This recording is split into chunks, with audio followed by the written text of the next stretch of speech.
ensure timely infrastructure and maintenance by the creation of a preservation fund for all public buildings and sports complexes. Number 2, I will encourage and support the use of secret ballots at town meeting. Number 3, I will support a historic overlay district for the village area and further develop its waterfront park at no cost to the taxpayer. I will invest more in serving our senior citizens. Right now, Kennedy Terrace. My candidacy for the office of Town Selectman and respectfully request your support in my campaign. It would be my honor and duty to represent the many constituents I have had the pleasure of serving as a public official to Somerset as Playgrounds and Recreations Commissioner for the last 2.5 years. I have always placed the citizens of Somerset in the forefront, even if it may not have been popular. Good ideas do not only come from large groups, they can and do come from everywhere, no matter who you are. You have a voice, and no one is dictated to or shut up.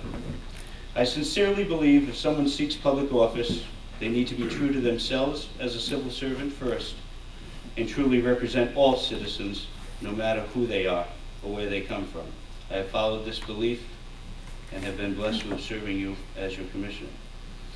I now seek a higher office with the assurance to navigate the Board of Selectmen, its leadership and all its adjuncts, its committees and subcommittees for a greater good to our community. If elected, my top priorities are to achieve the very best quality of pride and principle and substance as a practitioner of this occupation. My profession to this organization, my profile and portfolio has proven it. It will not be about special interests, individuals, mergers, consolidations, entrepreneurs, intrapreneurs, oligopolies, or even monopolies.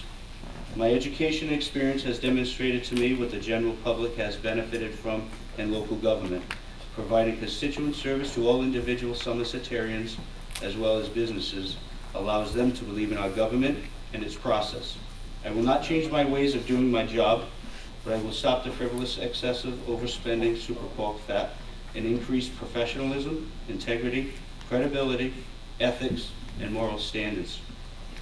I will fight to sweep it clean for clean government by ending cronyism, nepotism, and increased rationalism, and go back to the basics.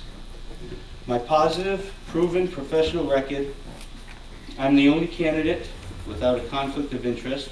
I do not misrepresent the facts, advocate for leadership, not salesmanship, whose records are buried in an archives. Strong stand, strong leadership, performance counts.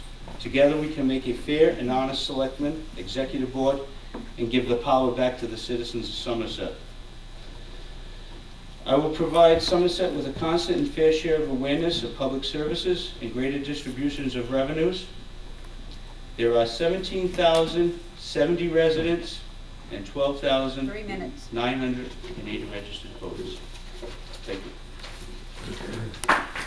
you. Let me just go back to one thing. Marble Street was approached here. I don't know if Christine is out there, but she went out and looked at it here.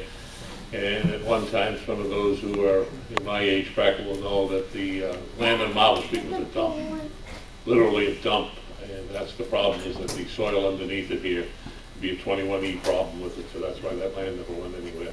But as far as what we're going to do, it's not what we're going to do, it's what we have done, what we have planned to do. As all of you know, I noticed that there was no mention of the wind turbines, because we did do that. We've got that. We're just waiting for that to clear the courts here. The person will be tied up in litigation on that. The lights, the street lights and things of this nature, where we took them from 75 watts down to 50 watts. Why do we do that? So we could save the dollars. Because unfortunately, ladies and gentlemen, everything costs dollars. And as we all know, again, in my age bracket here, the dollars become harder and harder and harder to part with.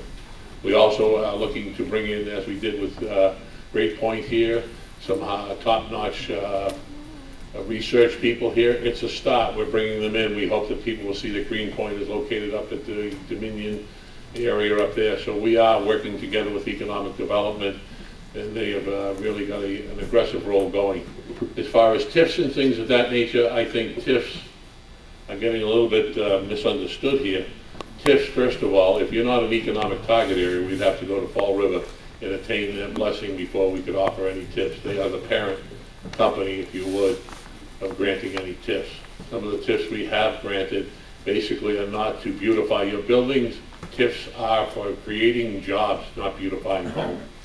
That's what it is. You have to guarantee so many jobs here, and that's what you base it upon. Somebody's going to come in and say, oh, I'm going to open a boutique. While I love the idea of it, is not going to get entitled to a TIF for a single person.